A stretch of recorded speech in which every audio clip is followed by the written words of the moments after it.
10ാം ക്ലാസ്സിലെ ഹിന്ദി പുസ്തകത്തിൻ്റെ രണ്ടാമത്തെ പാഠം നോക്കാം. സിന്ദഗി കാ സഫർ. സിന്ദഗി കാ സഫർ എന്ന് പറഞ്ഞാൽ ജീവിതയാത്ര അല്ലേ. നമ്മുടെ ജീവിതമെന്ന് പറയുന്നത് ഒരു നീണ്ട യാത്ര തന്നെയാണ്. പല പ്രതിസന്ധികളും ബുദ്ധിമുട്ടുകളും ഒക്കെ ഉണ്ടാവാറുണ്ട്.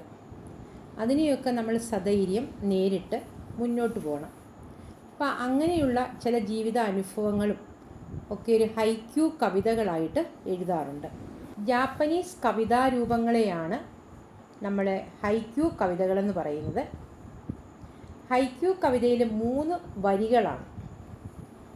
ആദ്യത്തെ വരിയിൽ 5 അക്ഷരവും രണ്ടാമത്തെ വരിയിൽ 7 അക്ഷരവും മൂന്നാമത്തെ വരിയിൽ 5 അക്ഷരവുമുള്ള കവിതയാണ് നമ്മൾ ഹൈക്യൂ കവിതകൾ എന്ന് പറയുന്നത്. കുറഞ്ഞ വാക്കുകളിൽ ഒരു ആശയം അല്ലെങ്കിൽ ഒരു ചിത്രം, ഇതിനെയാണ് ഹൈക്യൂ കവിതകൾ എന്ന് പറയുന്നത്. നമുക്ക് 10ാം ക്ലാസ്സിലെ 3 ഹൈക്യൂ കവിതകളാണ് പഠിക്കാനുള്ളത്. ഒന്നാമത്തേത് ഡോക്ടർ സുരംഗമ യാദവിൻ്റെയും, രണ്ടാമത്തേത് ഡോക്ടർ ഗോപാൽ ബാബു ശർമ്മ, മൂന്നാമത്തേത് കമല നിക്കൂർപ്പ. അപ്പോൾ ആദ്യം നമുക്ക് സുരംഗമ യാദവിൻ്റെ ഹൈക്യൂ കവിത നോക്കാം. സൂഖ യാ ബാഡ് സാഹബ് കെ ആംഗൺ സദാ ഫുക. ഇതാണ് സുരംഗമ യാദവിൻ്റെ ഹൈക്യൂ. നമുക്കവിടെ സുരംഗമ യാദവിനെ കുറിച്ചിട്ട് കൊടുത്തിട്ടുണ്ട്. അപ്പോൾ സുരംഗമ യാദവ് ജനിച്ചത് 19 ജൂൺ 1970, 1970 जून 19 डॉक्टर सुरंगमा यादव का जन्म उत्तर प्रदेश में हुआ. സുരംഗമ യാദവ് ജനിച്ചത് ഉത്തർപ്രദേശിലായിരുന്നു. യാദോം കെ പഞ്ചി, ഭാവപ്രകോഷ്ഠ, ഗായകി സതി ആദി ഉൻകെ പ്രസിദ്ധ ഹൈക്യൂ സംഗ്രഹേ. ഇപ്പം യാദോം കെ പഞ്ചി എന്ന് പറയുന്നതും ഭാവപ്രകോഷ്ഠും ഗായകി സതി എന്ന് പറയുന്നത് അവരുടെ പ്രശസ്തമായ ഹൈക്യൂ സമാഹാരങ്ങളാണ്. രാംധാരി സിംഗ് ദിനകർ പുരസ്കാർ സെ വേ സമ്മാനിത ഹെ. ഇപ്പം രാംധാരി സിംഗ് ദിനകർ പുരസ്കാരം, ഇപ്പം രാംധാരി സിംഗ് ദിനകർ എന്ന് പറയുന്നത് ഹിന്ദിയിലെ കവിയും സാഹിത്യകാരനുമാണ്. അദ്ദേഹത്തിൻ്റെ പേരിൽ ഏർപ്പെടുത്തിയേക്കുന്ന ഒരു അവാർഡ്. അപ്പോൾ ഈ രാംധാരി സിംഗ് ദിനകറിനെ ദേശീയ കവി അല്ലെങ്കിൽ രാഷ്ട്രകവി എന്ന പേരിൽ അറിയപ്പെടുന്നു. അപ്പോൾ അദ്ദേഹത്തിൻ്റെ പേരിൽ ഏർപ്പെടുത്തിയേക്കുന്ന ഒരു അവാർഡും ആർക്ക് കിട്ടിയിട്ടുണ്ട്? ഡോക്ടർ സുരംഗമ യാദവിന് കിട്ടിയിട്ടുണ്ട്. അപ്പം നമ്മൾ ഫസ്റ്റ് സുരംഗമ യാദവിൻ്റെ ഹൈക്യൂവിലേക്ക് പോകാം. സൂഖ യാ ബാഡ് സാഹബ് കെ ആംഗൺ സദാ ഫുക. സൂഖ, സൂഖ എന്ന് പറഞ്ഞാൽ വരൾച്ച, ബാഡെന്ന് പറഞ്ഞാൽ വെള്ളപ്പൊക്കം, സാഹബ് എന്ന് പറഞ്ഞാൽ ധനികൻ, സമ്പന്നൻ എന്നൊക്കെയാണ് അർത്ഥം.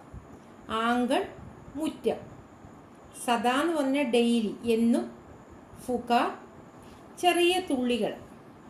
ഇവിടെ അർത്ഥമാക്കുന്നത് എന്താണ്? സൂഖ യാ ബാഡ്, ഇപ്പം വരൾച്ചയായിക്കൊള്ളട്ടെ പ്രളയമായിക്കൊള്ളട്ടെ, സാഹബ് കെ ആംഗൺ സമ്പന്നൻ്റെ മുറ്റം, സദാ ഫുക ഡെയിലി എന്താണ് ആ ഒരു സ്മോൾ ഡ്രോപ്സ്, എന്താ എപ്പോഴും ആ ഒരു മഴത്തുള്ളികൾ പോലെ എന്ന് പറഞ്ഞാൽ ആ വെള്ളമയം പോലെയാണ് സദാ എന്ന് പറഞ്ഞാൽ സാധാരണക്കാരായിട്ടുള്ള ആളുകളെയാണ്. പ്രളയം വന്നാലും വരൾച്ച വന്നാലും ഇതൊക്കെ ബാധിക്കുന്നത് ആരെയാണ്? സാധാരണക്കാരായിട്ടുള്ള ആളുകളെയും പാവപ്പെട്ട ആൾക്കാരെയുമാണ്. ഇതൊന്നും ആരെ ബാധിക്കുന്നില്ല? പണക്കാരായിട്ടുള്ള ആളുകളെ ഇതൊന്നും ബാധിക്കുന്നില്ല. ഇതാണ് ഈ ഒരു ഹൈക്യൂവിൽ കൂടി നമുക്ക് മനസ്സിലാക്കാൻ സാധിക്കുന്നത്. അമീരി അവർ ഗരീബോങ്കി ബീച്ച് അല്ലേ. അമീർ അവർ ഗരീബ്, പണക്കാരനും പാവപ്പെട്ടവനും തമ്മിലുള്ള ആ ഒരു അന്തരം, അതാണ് ഈ ഹൈക്യൂയിലൂടെ നമുക്ക് മനസ്സിലാവുന്നത്. അടുത്തത് രണ്ടാമത്തെ ഹൈക്യൂ. ഡോക്ടർ ഗോപാൽ ബാബു ശർമ്മ, ജന്മ 4 ദിസംബർ 1932, 1932 ഡിസംബർ 4 അദ്ദേഹം ജനിച്ചത്. डॉक्टर गोपाल बाबू शर्मा का जन्म उत्तर प्रदेश के अलीगढ़ में हुआ. ഡോക്ടർ ഗോപാൽ ബാബു ശർമ്മ ജനിച്ചത് ഉത്തർപ്രദേശിലെ അലിഗഡ് എന്ന സ്ഥലത്താണ്.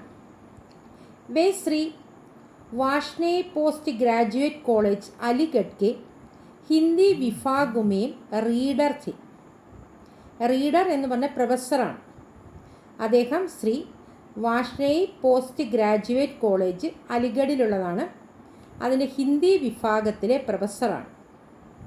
സർഹദോം ने जब पुकारा मोती कच्चे धागे में काफिले रोशनी के महके हरसिंഗ ആദി ഉൻകി പ്രമുഖ കൃതിയാം ഹെ. ഈ പറഞ്ഞിരിക്കുന്ന എല്ലാം അദ്ദേഹത്തിൻ്റെ പ്രശസ്തമായ കൃതികളാണ്. അപ്പം അദ്ദേഹത്തിൻ്റെ ഹൈക്യു നമുക്ക് നോക്കാം. പിതാനെ ടൂട്ടി ലാഡിയാം ബുഡാപ്പേക്കി ദിക്തി നഹി. എന്താണ്? പിതാനെ ടൂട്ടി, ടൂട്ടിന എന്ന് പറഞ്ഞ് അന്വേഷിക്കുക. അപ്പം അച്ഛൻ അന്വേഷിച്ചു. എന്താണ് അന്വേഷിച്ചത്? ലാഡിയാം. ലാഡിയാം എന്ന് പറഞ്ഞാൽ വടി. എപ്പോഴാണ്?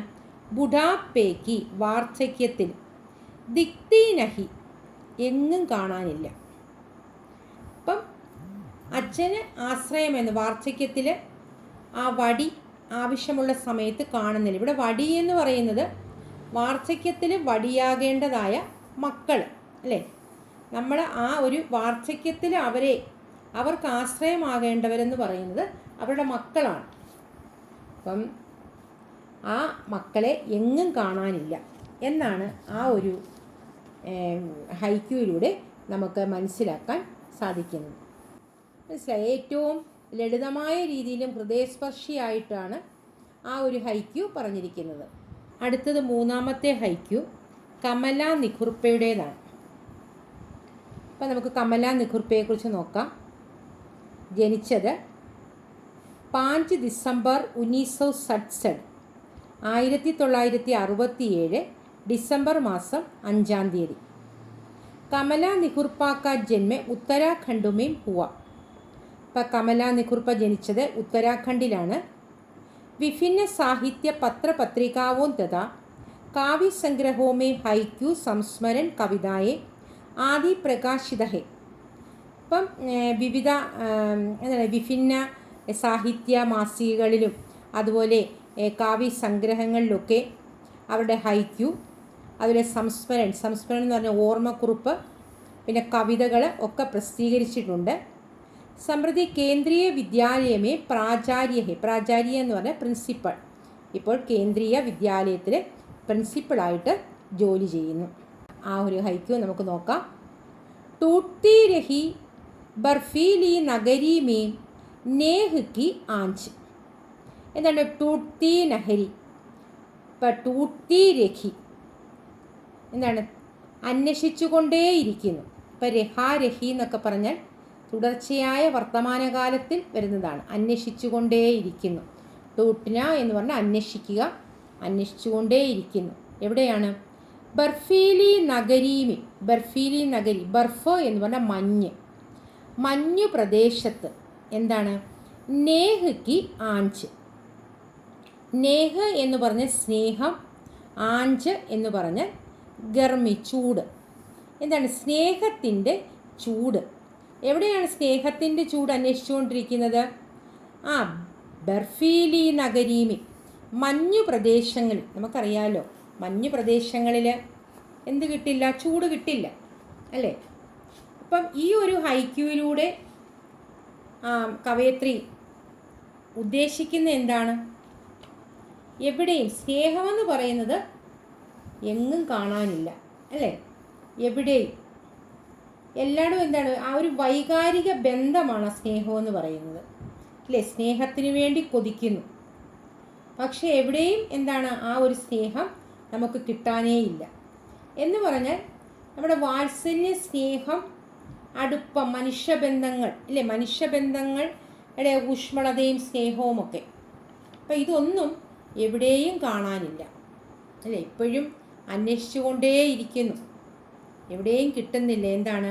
സ്നേഹമെന്ന് പറയുമ്പോൾ സ്നേഹത്തിന് വേണ്ടി കൊതിക്കുന്ന, അല്ലെങ്കിൽ ഒരു മനുഷ്യ ജീവിതത്തിൽ സ്നേഹം കിട്ടുന്നില്ല. ആ ഒരു കാര്യമാണ് ഈ ഒരു ഹൈക്യൂവിലൂടെ കവയിത്രി പറയുന്നത്. അടുത്ത വീഡിയോയിൽ ഇതിൻ്റെ നോട്ട്സ് അപ്ലോഡ് ചെയ്യുന്നതായിരിക്കും. നിങ്ങൾക്ക് ക്ലാസ് ഇഷ്ടപ്പെട്ടാൽ സപ്പോർട്ട് ചെയ്യുക. നന്ദി.